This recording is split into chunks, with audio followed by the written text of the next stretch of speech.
Hello everyone, welcome back to Jeff and Chidu.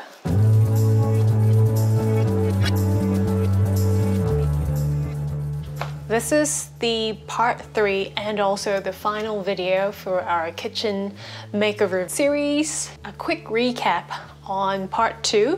We basically did all of the kitchen walls, we cut and assembled the kitchen carcasses, prepped the floor for the kitchen, and then also repainted the pantry door frame.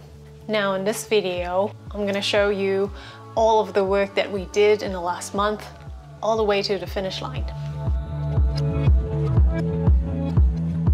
So Jeff continued assembling all of the kitchen carcasses, installed the carcass relative to each other by screwing them together, and also made very fine adjustments so that they were all at the same height, same level for the installation of the benchtop.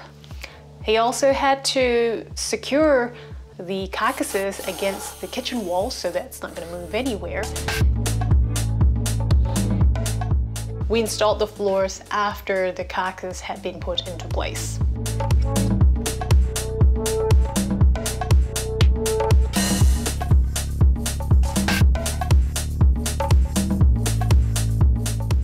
We spent over one weekend prepping the front panels of the kitchen cabinets, and we had 2 different materials. We used birch plywood because it's got this beautiful timber grain and it's pre-lacquered, so it's less work for us. We've also got a feature color, which is a navy blue with an acrylic matte finish. Those were pre-ordered and they came to the sizes that we wanted. The plywood, however, came in the standard sheet sizes. Processing that took about 2 days, and that included cutting on a CNC and then manually sanding and oiling the edges.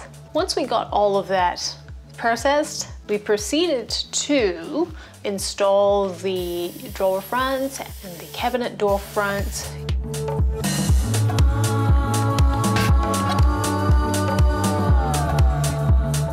The following weekend, we worked on the fridge cabinet, which was quite a tricky one to install because it was quite big and heavy, and I basically got a full shoulder workout holding up the overhead shelving while Jeff was installing them, and vice versa.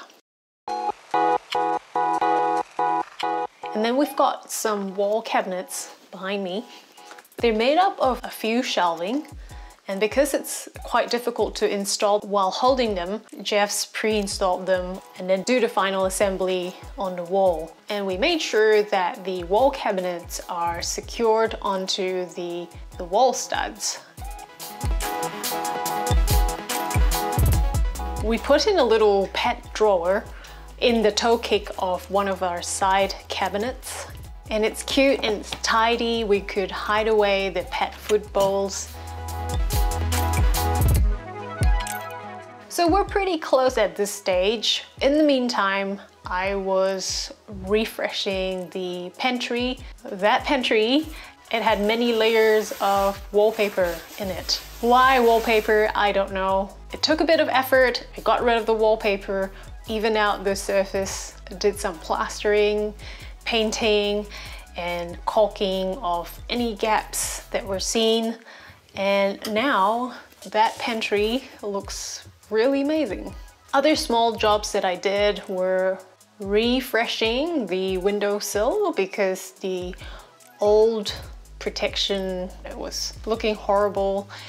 I also caulked gaps between the cabinets and walls because the walls were so uneven. And in the final 2 weeks, the benchtop was delivered and installed. We initially wanted porcelain tops, but they were twice as expensive, and so we settled with engineered stone. It comes in a multitude of designs, and the one we picked was not in stock. And so the one that you're seeing here was not our first choice, but I think it turned out even better. And then soon after, our electrician turned up and he completed the installation of our cooktop and the oven. He tested everything, it was good. Our plumber also came in, installed the dishwasher and also the sink. That basically completed the kitchen. Do you remember what it used to look like?